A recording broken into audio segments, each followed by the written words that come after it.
and it's for any cement player, is of course the logistics costs. That's important because it's around 20 to 25%.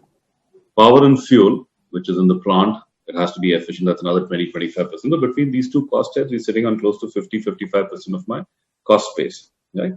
On the logistics side, we felt that while we are undertaking a lot of steps, but one thing which will ensure that we continue to drive differentiation going ahead was if there is proper visibility of the various cost heads which account for the logistics costs, and there's clear accountability of the cost heads within the responsibility area and the organization. Among the first places where there's a significant amount of delay which happens is in the entire turnaround time, which is the order to delivery. Right? So the tact there has to fundamentally be the lowest, or our ability to ensure that my turnaround time or my order to delivery times are within control. The yard management and track and trace. These are the two.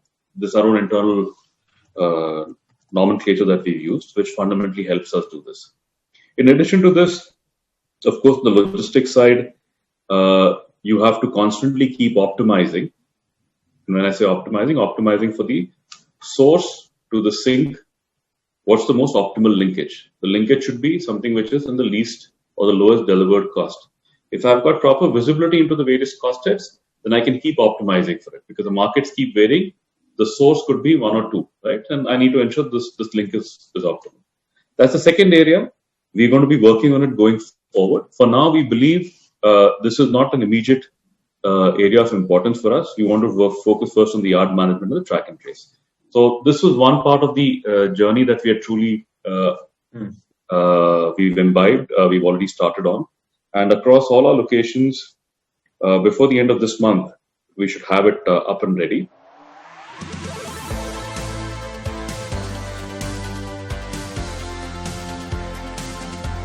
The area where there is maximum amount of let me rephrase this.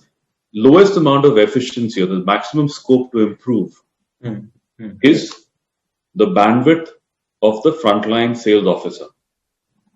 Okay. And what I mean by that, I'll explain. See, at the end of the day, in any sales hierarchy, the person on the ground, frontline sales officer, if that entity is efficient and effective, then my entire organization would be the most effective and the most impactful.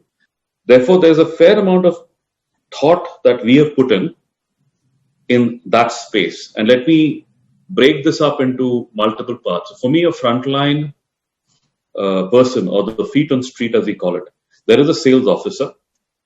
Okay, his primary job is to ensure that he engages and interacts with the channel partners. Okay, so basically become the dealer, become a JSW dealer. He in turn appoints sub-dealers. We sell to them and they in turn sell further.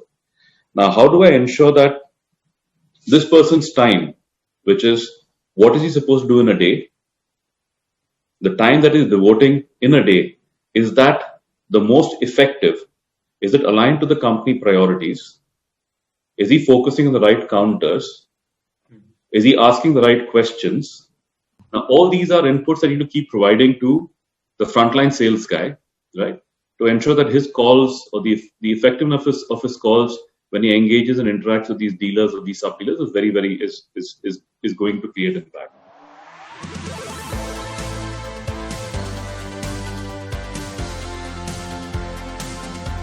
We've developed an app. We call it internally, the Sathi app, right?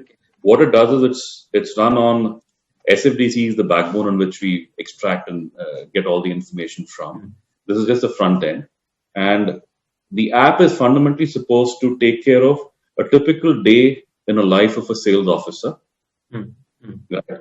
And when I make the statement, a typical day in a life of a sales officer, it includes everything. It includes the company priorities at an annual level. How do you break it into a month? How do you break the month into a week? How do you break the week into a day? Day sales numbers. That sales numbers will be broken down into which dealer has to sell how much. And that dealer specifically, what is he supposed to do when the sales officer goes and interacts with it? That entire thing is fundamentally put together. And digital has actually helped us bring this entire thought to life, right? It's not, what I'm saying is not rocket science. It's just that earlier, all of this used to be done over paper. There was a lot of aggregation. We used to speak about companies like the FMCG firms, the Levers, the P&Gs, the Nestle's of the world. They used to follow all of this. Only thing is they had very robust processes, paper-based, which used to drive it. Now, of course, this I'm talking about early mid-90s to late 90s when I actually graduated from B school and I was also working in one of these FMCG firms. They used to drive all of this. Now, of course, all of them have digitized and moved forward. And likewise, I guess we are also following suit and trying to move ahead.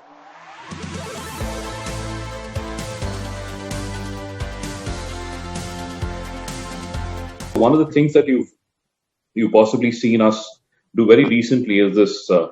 We use the WhatsApp channel to reach out to dealers for a multitude of their needs. And this again emanated from a very simple thing. Most of the dealers today are digitally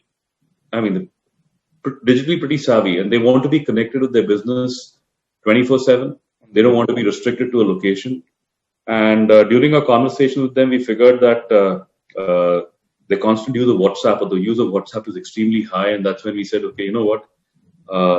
Any dealer has some basic needs at any point in time, right? For him to be able to control his business from whichever part of the country that he's staying in. And we addressed all of that using this conversation route that we established through WhatsApp.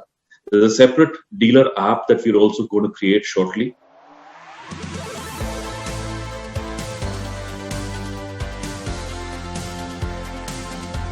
The two interventions that I'd like to touch on again is one is on the frontline side, which is the Sathi app, the WhatsApp channel, the dealer channel, the DGO app, or the loyalty program that we're running on SFDC.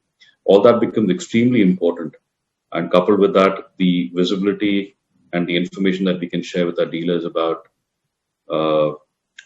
literally where the trucks are. I mean, if they place an order, they should exactly know, like an Uber. You would exactly know it's at this location. It will probably be reaching you. Your ETA for your vehicle is maybe another 6:15 p.m. or 6:30 p.m. in the evening. And that's the kind of visibility you'd like to offer them, right? And if he has any plans thereon, he can possibly ensure that it's unloaded or labor is kept or labor is suitably there. Now, that's the kind of visibility that we believe is important. And therefore, what's going to differentiate us as we traverse this journey from 14 to 25 is the fact that everyone is trying to do whatever, everyone is trying to do all the things here. So one of the things which we believe is going to really differentiate us and ensure that we sustain this edge over others are all of these digital interventions that we are articulating. It's extremely important for us as we traverse 14 to 25 and drive up our own utilization levels. These things would stand us in good stead as we move on.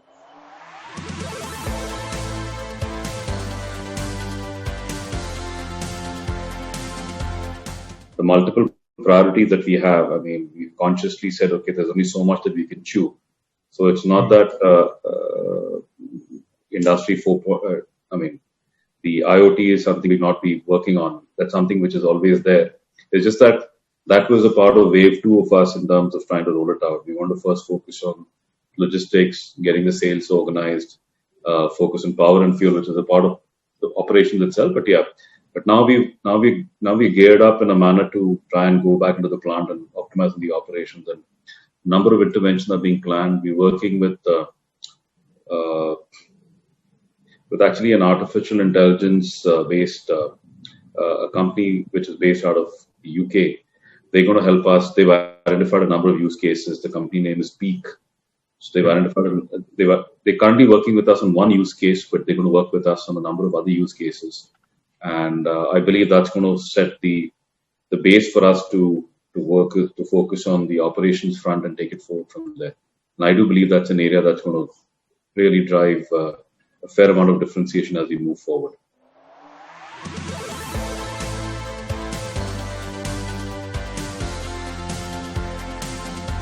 Similar to a Sathi app, which is for my trade feet on street, there is similar to a Sathi app. There's another app for the direct field force, right? So the direct team, which is the B2B sales force, right? So there, the critical thing is about keeping the conversations, ensuring that it is captured. There's an opportunity pipeline. How do you ensure that the direct field force who ends up engaging with a bunch of B2B customers, okay, how do you ensure that we end up making him effective and impactful in the market, right? So the principles are very similar, but the approach, because the selling process is a little different, okay, that's going to get rolled out probably another first week of April end of April is when we target. We've got a couple of key accounts that we're going to be working on, which is common to steel and to cement. Okay. Right? Where we'll be supplying. And again, over there, we'll have a common team, which is going to be driving this conversation. And in these interactions, again, it's going to be enabled digitally.